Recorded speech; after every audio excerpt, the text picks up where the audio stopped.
Hello everyone. आज हम इस वीडियो में वैसे स्टूडेंट जो खासकर सीयूसेट के थ्रू एंट्रेंस एग्जाम देना चाहते हैं, चाहे वो यूजी कोर्स का हो या पीजी कोर्स का हो। इस हमने देखिए ऑलरेडी यूजी कोर्स के बारे में डिटेल वीडियोस बना दी है, तो उसका लिंक या फिर चैनल के प्लेलिस्ट पे भी जाकर देख सकते हैं। लेकिन अभी जो है हम पीजी की बात कर रहे हैं, या फिर यूजी के वालों को भी सेम सीन है, बट ये कि पीजी वालों का भी जो है थोड़ा सा बताना चाहेंगे, क्योंकि ये उनका क्वेरी कुछ ज़्यादा ही आ रहा था, इस वजह से। चलिए, ये मैं बता दूं, ये जो बुलेटिन में दिखा रहा इन्फॉर्मेशन बुलेटिन, वो लास्ट ईयर का है, करंट ईयर का अभी नहीं, क्योंकि करंट ईयर का जो है मिड मार्च के आसपास में आपके आ सकते हैं, सेकंड वीक में। बट आपके लिए जो रिलेवेंट इन्फॉर्मेशन है वो मैं आपको बस दे करके आगे बढ़ूंगा। देखिए, एक तो ये सबसे पहले कि आपके जो फॉर्म जो यहाँ पे लगते हैं वो 800 के आसपास लगते हैं अप्लाई करने के। बट ये कि अब जब सी यू सेट इम्प्लीमेंट होगा, मतलब सी यू सेट का हो सकता है जब सभी इम्प्लीमेंट होंगे तो हो सकता है फीस जो है वो कम हो या फिर हो सकता है वही रहे, बट ये डिपेंड करेगा। लेकिन उससे पहले मैं आपको थोड़ा बता दूं, देखिए कोर्स को लेकर जैसे अब बड़ा सिंपल ये है कि सबसे पहले तो ये कि आप जिस कोर्स के लिए देना चाहते हैं, एक तो ये कि उस कोर्स के बारे में नॉलेज होना चाहिए, इन्फॉर्मेशन होना चाहिए। सी यू सेट का मतलब यही है, क्योंकि सी यू सेट अब इस बार जो लेगा वो स्पेसिफिक पेपर भी लेगा। मतलब अगर मान ली कोई एमए हिस्ट्री के लिए देना चाहता है तो हिस्ट्री के बारे में ढंग का नॉलेज होना चाहिए। बाद बाकी एडिशनल तो है ही, अगर हो सकता है आपके पास ज्योग्राफी का भी हो, पॉलिटिकल साइंस का भी, इकोनॉमिक का भी हो, लेकिन आपको हिस्ट्री अच्छा से नॉलेज होना चाहिए, हिस्ट्री में अच्छे से नॉलेज होना चाहिए, क्योंकि उसका आपको वहाँ पे फ़ायदा मिलेगा, एंट्रेंस उसके बिहाफ में लिया जाएगा। इसके अलावा देखिए बीएड में कौन कौन से हैं, किस किस यूनिवर्सिटी में है, और इवन कोड का नाम भी मेंशन है। अभी पेपर कोड का मतलब यहाँ पे पीजी आ रहा है, इसका मतलब ये जो पेपर है वो पीजी का है, इसका मतलब ये पीजी पोस्ट ग्रेजुएट के लिए। ये लॉ हो गया, लॉ में कहाँ कहाँ है। इसके अलावा आगे हम बात करें तो बहुत सारे, मतलब ये कि एमए एजुकेशन आपको देख रहा है, एमए इंग्लिश है, एमए इंग्लिश लिंग्विस्टिक हिंदी। अब इसके अलावा हिंदी अभी चल रहा है, पंजाबी, हिस्ट्री यहाँ से देख लीजिए, ये रहा। हम आपको सिलेबस भी दिखा देंगे ताकि आपको क्लियर हो जाए, है कि नहीं। ये अभी स्टिल हम लोग एमए ज्योग्राफी हो गया, एमए जियोलॉजी, एमएससी जियोलॉजी हो गया, एमएसडब्ल्यू, एमएससी जियोलॉजी जियोमेट्रिक। तो मैं आपको रिकमेंड करूँगा सी यू सेट के वेबसाइट पे जाइए और वहाँ से जो अभी डिटेल अभी है प्रेजेंट में वो आपको डाउनलोड करके वहाँ से थोड़ा बहुत जो इन्फॉर्मेशन मिलता है आपके लिए रेलेवेंट इन्फॉर्मेशन लीजिए, क्योंकि वहाँ पे तो कहानी बहुत कुछ है, बट उन कहानी पे आपको ध्यान देने की ज़रूरत नहीं है। बस अभी के हिसाब से जो इन्फॉर्मेशन है उसी हिसाब से एमबीए वगैरह कोर्स हो गया सारा है वहाँ पे। या LIB का भी है, लाइब्रेरी इन्फॉर्मेशन साइंस का, तो ये देख सकते हैं काफ़ी सारे कोर्सेज थे। मतलब कोर्स का लगभग अगर देखा है तो 307 कोर्सेस हैं। अब जिस बात को लेकर देखिए, वैसे तो ये कि जो मास्टर्स के लिए पेपर देना चाहते हैं उन लोगों के लिए तो कोई प्रॉब्लम, यानी पीजी कोर्स के लिए देना चाहते हैं उन लोगों के लिए कोई प्रॉब्लम वाली सीन नहीं है। अब यहाँ पे बहुत था क्लियर हो गया, देख लीजिए पीजी का सीन है। और पीजी में ही जो एरिया में दिखा रहा हूँ ये साइंस वाला, मतलब एमएससी हो गया, जियोलॉजी हो गया, उस टाइप का सेक्शन हो गया ये।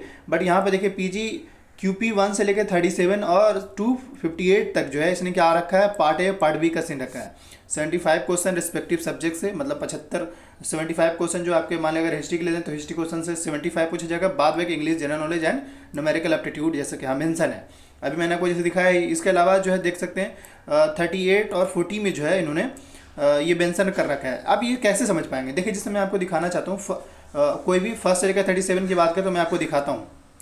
जैसे कि देखेंगे तो यहाँ से स्टार्ट हुआ 01 हुआ है, इसके अलावा 2 3 इस तरीके से आपको दिख रहा है, 2 3 4, तो उन्होंने क्या रखा है 37 तक ऐसा सीन रहेगा। तो 37 तक हम चले जाते हैं, ये 37 तक आ गए। अब 38 के बाद इन्होंने कुछ बोला है कि दूसरा प्रोसीजर रहेगा, मतलब इस कोर्स तक, यहाँ तक के कोर्स के लिए सेम प्रोसीजर है। क्या रहेगा, मतलब यही कि आपको एक जीएस टाइप का पेपर होगा, जीएस टाइप का नहीं, मतलब एक होगा स्पेशल सब्जेक्ट स्पेसिफिक और दूसरा होगा मतलब पेपर 2 पार्ट में रहेगा। पार्ट ए में जो रहेगा आपका इंग्लिश, रीजनिंग, करंट, ये सबसे पूछा जाएगा। और दूसरा जो है आपको सब्जेक्ट, जैसे मान लीजिए मैं हिस्ट्री के लिए देना चाहते हैं तो हिस्ट्री के लिए आपको हिस्ट्री से कम 75 क्वेश्चन पूछा जाएगा, जैसे कि यहाँ मेंशन है, मैं आपको दिखाना चाह रहा हूँ।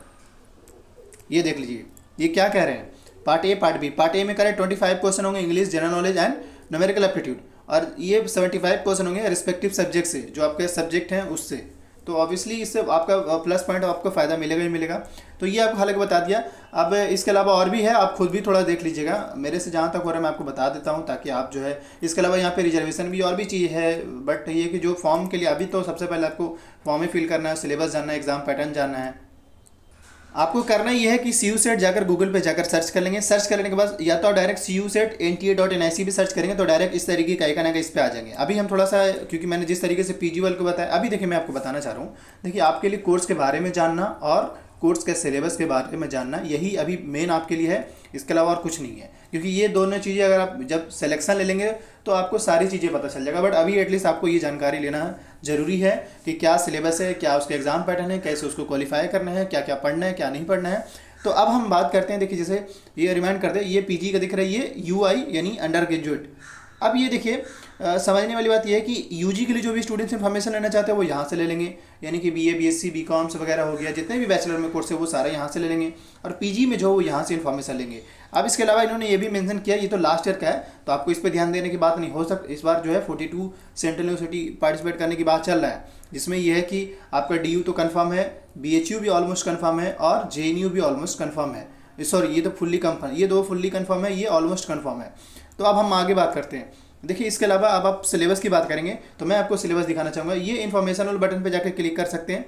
जैसे जब इस पर क्लिक करेंगे, एक सेकेंड, ये जब इन्फॉर्मेशन वाले बटन पर आप जैसे ही क्लिक करेंगे तो यहाँ पे सिलेबस यूजी पीजी का आ गया है। आप यूजी के लिए देना चाहते हैं, यूजी में जैसे वो बीए, बीकॉम, बीएलएलबी जितने भी बैचलर कोर्स में वो सारा, चाहे वो बैंक, ये आपका होटल मैनेजमेंट का हो, वो सभी का सिलेबस यहाँ आपको दिख जाएगा, और पीजी का भी दिख जाएगा। हम अभी पीजी का सिलेबस दिखा रहे हैं, यूजी का भी आपको कोशिश करेंगे दिखा दें। देखिए इस पर जैसे जब इस पर क्लिक करेंगे तो इस तरीके का आइकन ओपन होकर आ जाएगा, ये देख सकते हैं। और इसके बाद व्यू का बटन कह रहा है, आप इस पर क्या करेंगे, व्यू का बटन पे क्लिक कर देंगे। जैसे जब इस पर क्लिक करेंगे ये डाउनलोड होना शुरू हो जाएगा, और इसको डाउनलोड कर लेने के बाद इसको आप जस्ट ओपन करेंगे, यहाँ पे आपको सिलेबस दिख जाएगा।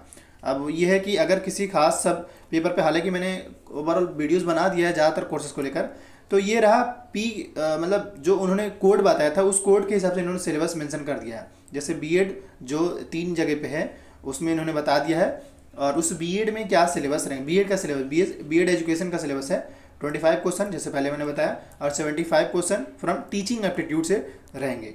इसके अलावा अभी इतना ही नहीं है, जैसे अभी पार्ट बी के लिए जैसे देख सकते हैं एलएलएम हो गया, एलएलएम जहाँ जहाँ है उस कोर्स का नाम मेंशन है, तो उनका भी सिलेबस देख लीजिए। पार्ट ए में जो है सेम, जैसे पार्ट ए जो होगा वो सभी के लिए एज ए नॉमिनल ही होगा, लेकिन पेपर सबका अलग अलग रहेगा, ऐसा नहीं कि सबका सेम ही रहेगा, क्योंकि हो सकता है अलग अलग डेट में पेपर हो। इसके अलावा पार्ट बी जो है वो देख सकते हैं यहाँ पे दे रखा है कि पार्ट बी में आपको क्या क्या पढ़ना है, जिस 75 क्वेश्चन की बात कर रहा है। तो ये यूनिट 1 में हिस्ट्री है, यूनिट 2 में कैपेसिटी टू कॉन्ट्रैक्ट है, डिस्चार्ज है, rules remedies for breach and specific relief, तो ये हो गया। इसके अलावा कॉन्स्टिट्यूशन से क्या क्या पढ़ के जाना होगा, पूरा लॉ ऑफ टॉट से पढ़ के जाना पड़ेगा, एंड हिंदूज लॉ से हिंदूज लॉ के बारे में, एंड इंडियन पैनल आईपीसी के बारे में आपको पढ़कर जाना होगा। हालांकि मैं आपको रिमाइंड कर दूँ, ये सिलेबस जानते हैं 153 पेजेस का है। इसका मतलब है कि सारे जितने भी ये मास्टर के कोर्सेज हैं उन सारे का सिलेबस इन्होंने यहाँ पे मेंशन कर रखा है। तो अभी तो मैं बेसिकली बस कुछ स्पेसिफिक कोर्स के बारे में बताना चाह रहा हूँ, क्योंकि वहाँ पे आपने देखा है कि सीरियल नंबर 1 से लेकर के मतलब टोटल अराउंड जो है 300 कोर्सेज के लिए एग्जाम्स हो रहे हैं। तो सिलेबस तो होंगे ही, सबका सिलेबस होंगे, तो ऑब्वियसली पीडीएफ बड़ा ज्यूरिडिक्शंस के बारे में। तो अभी जो है मैं अब इसका आगे कर, अब यहाँ पे जो है वो लैंग्वेज के लिए, ये लैंग्वेज का सिलेबस रहा, और इस तरीके से स्क्रॉल करते हुए ये क्या क्या लैंग्वेज में पूछा जाएगा वो यहाँ मेंशन कर रखा है। और उसके बाद पेपर कोड पे नोटिस करिएगा, जो पेपर कोड है उसी पेपर कोड के अकॉर्डिंगली आपको तैयारी करना है। ये उसी पेपर कोड देख लीजिए, इसमें लैंग्वेज आपको अलग लिख रहा है। पंजाबी के लिए आपको पंजाबी के बारे में नॉलेज होना चाहिए, तमिल के बारे में तमिल से रिलेटेड नॉलेज होना चाहिए, इसके अलावा कन्नड़ के बारे में, मतलब लैंग्वेज स्पेसिफिक। इसके अलावा जो स्टूडेंट जो है एम ए हिस्ट्री के लिए, अब M A history and archaeology के लिए, या एम ए हिस्ट्री जो है वहाँ पे जैसे अगर बीएचयू में भी होता है तो ऑलमोस्ट सिलेबस ये रहने वालों को याद रखिएगा। तो इसलिए मैं बार बार कह रहा हूँ कि आप जो है ना इस एटलीस्ट इस हिसाब से तो एटलीस्ट पढ़ ही लीजिए, ताकि आपका जो है बाद में कोई दिक्कत ना हो। जैसे पार्ट बी जो आपका पेपर जो एंशिएंट हिस्ट्री पढ़ेंगे वो इस तरीके से टॉपिक मेंशन है। इसके अलावा ये अर्ली मेडिवल इंडिया हो गया, मेडिवल हिस्ट्री हो गया, इसके दिल्ली सल्तनत से लेकर वो पूरा, और उसके बाद मॉडर्न हिस्ट्री आपको दबा के पढ़ कर जाना पड़ेगा। अगर किसी खास टॉपिक पे वीडियो चाहिए तो कमेंट कर दीजिएगा, और आने वाले जो भी अपडेट आते हैं उसको लेकर अपडेटेड आना चाहते हैं तो आप इस यूट्यूब चैनल को जरूर सब्सक्राइब कर लीजिए।